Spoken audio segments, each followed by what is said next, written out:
Hello mga mi! Today's video ay mag-unboxing tayo nitong malaking box na nasa harapan natin ngayon mga mi. Kasama si Haru. Yeah? Okay, so ito mga mi ay gamit again ng baby. Kaya I'm so excited mga mi dahil meron na namang bagong gamit si Haru. Okay mga mi, bubuksan na natin. Siyempre, ang swerte ng makahula nito mga mi dahil kung ano ang laman nitong box na to ay magkakaroon din siya ng brand new nito mga mi, okay?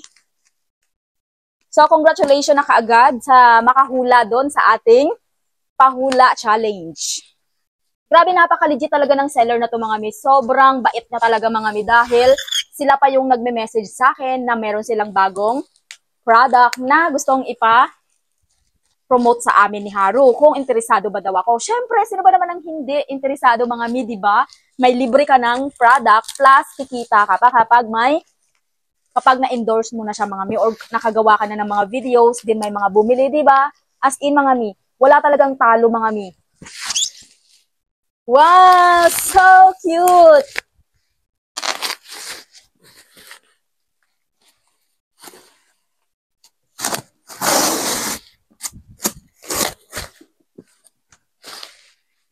Sa mga mi, may idea na kayo kung ano ang item natin for today's vlog? Ayan mga mi, ang ganda, natutupi ito at nadadala natin kahit saan mga mi, lalo na kapag nag-mall tayo, pag lumabas tayo mga mi. Ayan, nakikita nyo yan, sobrang ganda. Okay, sa tingin ko may nanalo na doon at may nakahula na. Congratulations sa iyo, mami. Ayan, so ito mga mi, ang ating stroller. Ayan, stroller siya mga mi. At mayroon pa siyang takip mga mi. Ayan, ito yung takip niya. Wow, sobrang ganda niya mga mi. Okay, sa mga mami na naghahanap ng legit na stroller mga mi at matibay, naku mga mi, itry nyo po itong stroller na to mga mi. Tingnan nyo naman mga mi, kung kapag itutupi natin siya, ganyan lang siya kaliit mga mi, di ba? Pwede mo siyang bitbitin mga mi kapag naglalakad kayo sa mall or pauwi na kayo mga mi. Ayan, ganito lang siya mga mi. Kung meron kayong sasakyan mga mi, hindi rin siya agaw space dahil sobrang liit lang niya mga mi. Ayan, di ba? Napakaganda. So, ito ang itsura ng ating stroller mga mi. Ayan.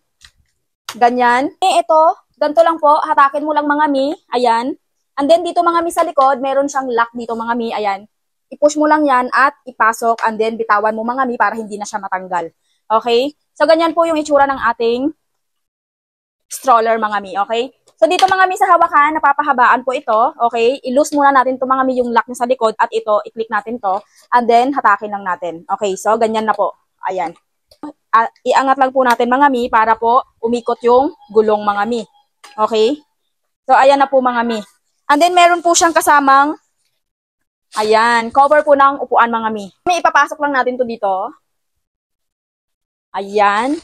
And then, meron po siyang goma sa baba mga mi na ilalagay nyo po.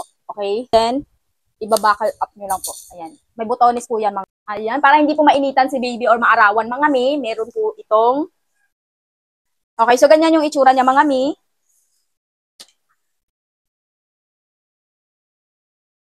And then dito mga mi, may sabitan dito ng bag or kung ano man po yung baby bag dito mga mi. Okay? Yan. So ito mga mi, ilalagay lang natin or ibubutonis lang natin dito sa gilid mga mi. Ayan. At same din po sa kabilang side. So napakadali lang labhan itong upuan ni baby mga mi dahil ditanggal po siya. Okay? So ito yung seatbelt mga mi. Sa mga mi, ito na po ang ating finished product. Ayan, napakaganda ng stroller na to mga mi.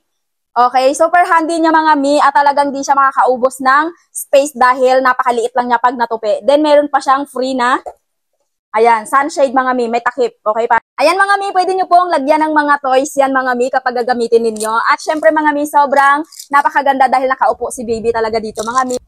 Sa mga mi, kung interesado po kayo nito, ilalagay ko po ang link nito sa yellow basket kung saan mabibili kaya. Check out na mga mi.